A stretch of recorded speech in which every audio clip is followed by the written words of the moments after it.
Salut, c'est Christian pour eBibliothèque. Je vous présente aujourd'hui le Honor 6C Pro, qui est donc le remplaçant des Honor 5C et des Honor 5X. Honor 5C qui ne disposait pas de lecteur d'empreinte à l'arrière, contrairement au Honor 5X, pardon. Donc, hop, voilà, un téléphone relativement fort, relativement léger, je crois qu'il fait de mémoire 157 grammes. Un dos en aluminium. On trouve donc au dos l'objectif de l'appareil photo qui déborde un tout petit peu, mais quand on pose le téléphone à plat, vous voyez, il est parfaitement stable, il ne bascule pas. Donc ça ne gêne en rien. Le flash LED et le lecteur d'empreinte qui est au dos. Alors certains n'aiment pas, certains préfèrent l'avoir sous l'écran. Je vous avoue que moi, quand je prends le téléphone comme ça, mon index tombe directement sur le lecteur. Donc on voit qu'il est très réactif.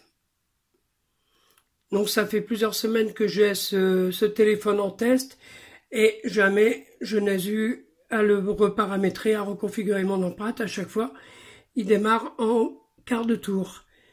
Donc quelques specs sur le téléphone.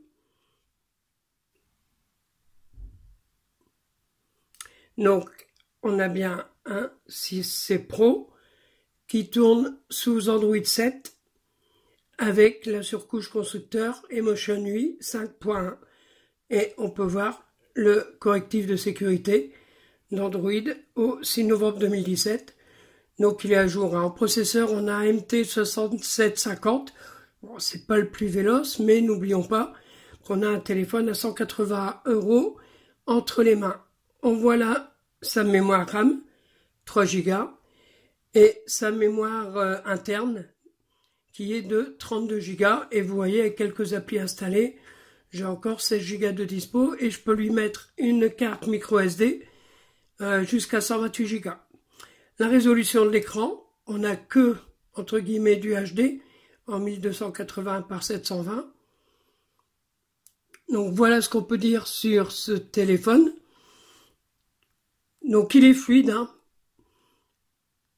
Je n'ai pas constaté de lag.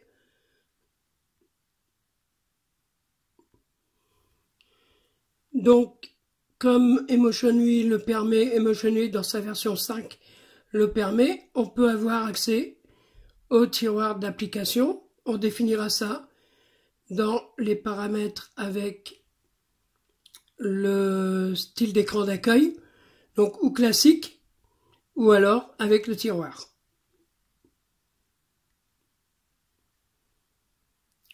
Donc voilà, c'est un téléphone qui est très sympa, qui fait des belles photos. Je vous mettrai quelques photos à la fin de cette vidéo, ainsi qu'un petit extrait vidéo filmé hier un peu sous la pluie. Donc il est léger, il est plutôt design, c'est une version noire, il existe en bleu, en or également. Moi j'aime bien, je trouve qu'il fait tout sauf téléphone d'entrée de gamme. Le dos ne marque pas, c'est de l'aluminium et là, vous voyez, j'ai beau appuyer, je n'ai, alors je ne sais pas si je vais pouvoir vous montrer, voilà, j'ai quasiment pas de traces de doigts. Donc un petit téléphone sympa, à moins de 200 € et qui conviendra au plus grand nombre, sauf les joueurs les plus accros, pour lesquels les jeux 3D, le processeur ne sera pas assez véloce pour faire tourner les jeux les plus gourmands. J'ai téléchargé et installé Asphalt 8. Donc je vais vous montrer. Donc le lancement est peut-être un petit peu lent. Et encore hier je l'ai trouvé un peu lent, mais c'était le premier lancement.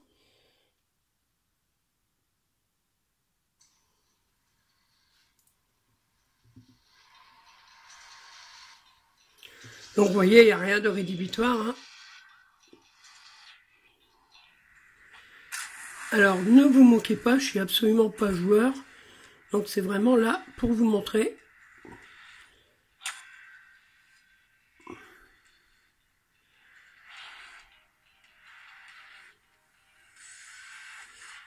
Alors je ne sais même plus si je vais pouvoir...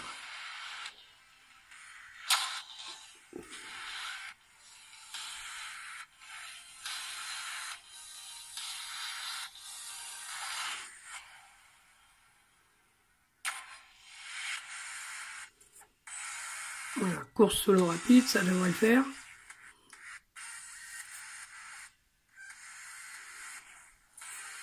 Suivant. Et lancer la course.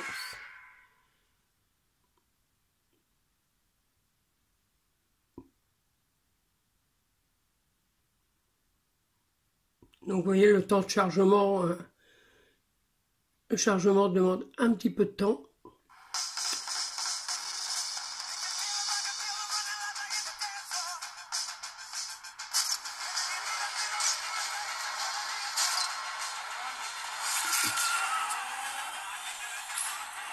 Mais vous voyez, une fois lancé, le jeu est fluide, mis à part ma maladresse, bien sûr. Mais c'est parfaitement jouable, hein. D'autant qu'avec son écran de 5 pouces 2, jouer s'avère très confortable. Ouh là là. Donc voilà, on va s'arrêter là. Sinon, ça va devenir vraiment trop catastrophique. Donc voilà, donc un bon petit téléphone qui devrait convenir au plus grand nombre. Un beau look, définition nickel, hein, comme souvent comme toujours, même chez Honor. On a la LED de notif, alors qui est très très peu visible, hein. Voilà, allez, à bientôt pour d'autres tests. Et n'oubliez pas, le petit pouce en l'air si vous avez aimé. Et abonnez-vous à notre chaîne si vous voulez ne ratez aucune vidéo. A plus!